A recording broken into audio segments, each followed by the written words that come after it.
year ago going to Victory Lane to, greet Hinchcliffe as he finished third. Did you ever think that it would be reversed a year later? Well, a year ago, I didn't know that I was going to be doing, racing in Verizon IndyCar Series. So honestly, to answer that question, no. I wasn't expecting to be here a year later, but life's a crazy thing, and it's hard to kind of predict the future, and I like to think that this is kind of a perfect example of that. But it's just been a great day. It's been a great week. It's been a pretty good year, to be honest with you. So hopefully, I think this is our third top 5 in a row, and it'd be great if we can keep up this momentum. Question right here. Robert, a lot has been made this year about your sort of rivalry with Alexander Rossi. This week in the press, Paul Tracy addressed the fact that he thinks IndyCar needs more rivalries that sort of extend off the track as well. Do you agree with that, or do you think that the camaraderie among drivers is sort of what strengthens the sport? Come on, we want to see some fight. I want to see it happen in the drive a lot, Yeah, that's true. Love boxing and stuff.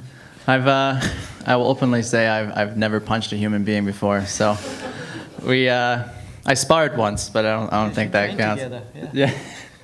No, I drop weights on his feet all the time, but no, honestly, I'm a believer that you don't need you don't need to fight the guy in person to have a rivalry. I think what we're doing. I think we're both very fierce competitors, but maybe I respect him more than he respects me, and maybe that's the problem. But at the moment, I think he kind of, I don't know what happened, so I'm not going to say anything, but I saw that he had a broken front wing.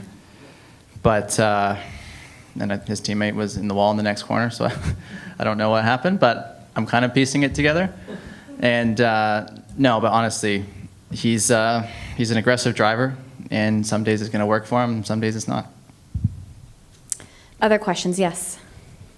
Robert, another question for you. Guelph's just a stone's throw away from Toronto. Lots of family and friends here in attendance to watch you and to watch you podium now. What does it mean to you to be able to share that moment with so many people who are close to you?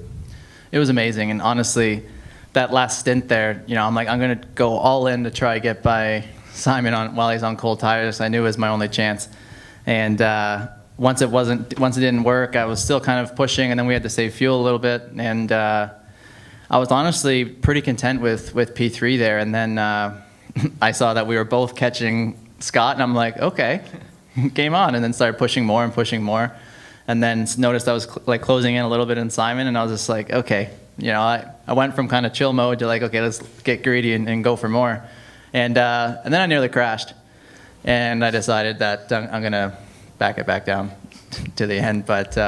In this series, I'm learning it's so unpredictable, and anything can happen. And there was times where I thought, this is it, 20 laps left, I'm a comfy third.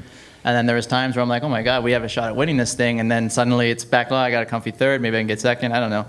It's something I'm not used to. In a lot of European racing, it's not stagnant, but it's fairly predictable once the pit cycles and stuff filter out. Where here, I think anything can happen. Yes, sir.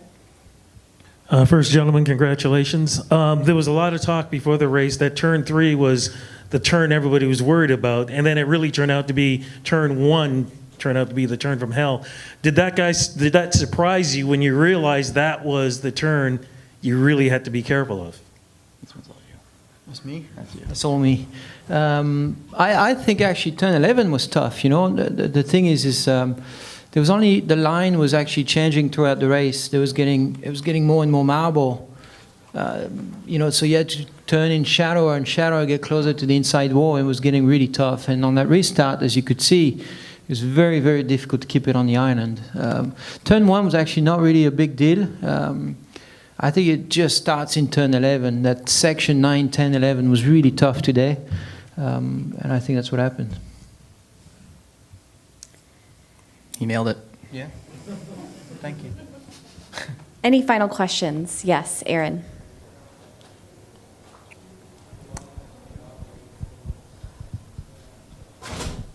I think you guys, Simon, I might be wrong, both like street circuits?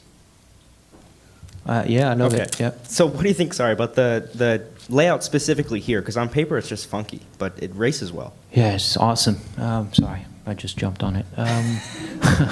It's an awesome track. I mean, and again, this year they made improvement on the track, so it's a lot less bumpy, which personally I like the bumpiness of it because it's more difficult to drive. It rewards good cars, good driver.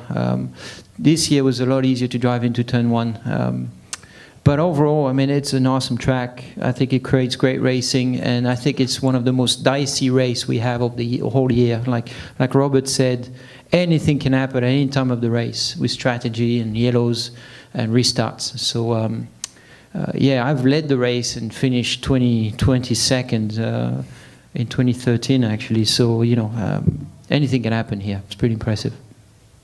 Yes, in the front. So, a lot of like racers and drivers all have coaches. Is there any, and this is for both of you, is there any coaches that you guys had that you'd like to give a shout out to that helped you get to the position that you are today?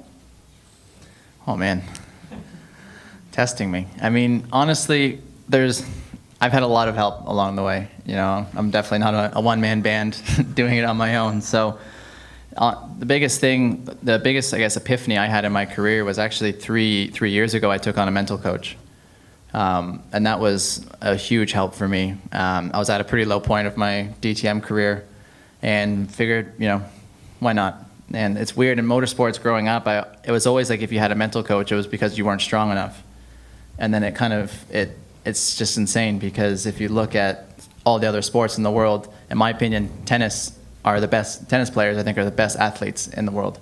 And the team that they have built around them is insane. And I don't understand why in motorsport, if you have a driver coach or a mental coach or anything, you're seen as possibly weaker. But that was a big thing for me. I still work with him today. But to be honest, in the Rise in IndyCar series, our driver coach at Schmidt Peterson Motorsports, Bob Perona, has been doing a great job. You know, he's been carrying me a lot on ovals, and you know, he just has such a good eye. You know, I brought him there, actually. You know that? Did you? Yeah. Oh, well, thank you. Perona, yeah. Yeah. Yeah, back in the day. Yeah, back in the day. But no, I mean, there's been so many people that have helped me to get to where I am today. Yeah, personally, it's a great question. It's my favorite journalist here. I'm sorry, guys, but Gilles de Ferran for me has been a tremendous mentor, and you know, it was a very interesting part of my career because we were actually teammates on his team in a sports car. So it's the first time that I could feel what he thought was the great car, you know, and I could actually feel it, and that's very unusual to have that chance. We're sharing the same ride. He was setting up the race car and telling me how it should feel. I would try it, and then we would talk about it overnight. Then, you know, he had the things that he liked, I had the thing that I liked, but I learned, he was like an open book to me, and he still is, and to me it's been life-changing to get to work with him. And then obviously there were a lot of people along the way. Sebastian Bourdais helped me to come to the US. Derek Walker was a great manager at the time, and now I've got Rick Gorn. You know, I think we all get so much help along the way, but it's about meeting the key people and getting those opportunities and maximizing it. It's all about meeting the right people. And we'll take our last question from Bruce. We're heading into a point of the year, go into a track where Scott Dixon's very good at. Obviously, nobody's giving up yet. You're going to fight for the title. Is there a track he's not good at? Yeah. How tough is it going to be to keep him from winning the championship? Yeah, which one is next? Mid-Ohio. Mid-Ohio. Oh, yeah. How many times has he won there? Too many, yeah. Well, we have to flip that around, I guess. Yeah, he's good there, but you know, sometimes he's won it on luck too. We all did. It's just part of it, part of life. Yeah, we have to work and find a way to beat him. I'm testing there on Tuesday, so work starts. Guys, congratulations. Thank you very much for your time. Thank you.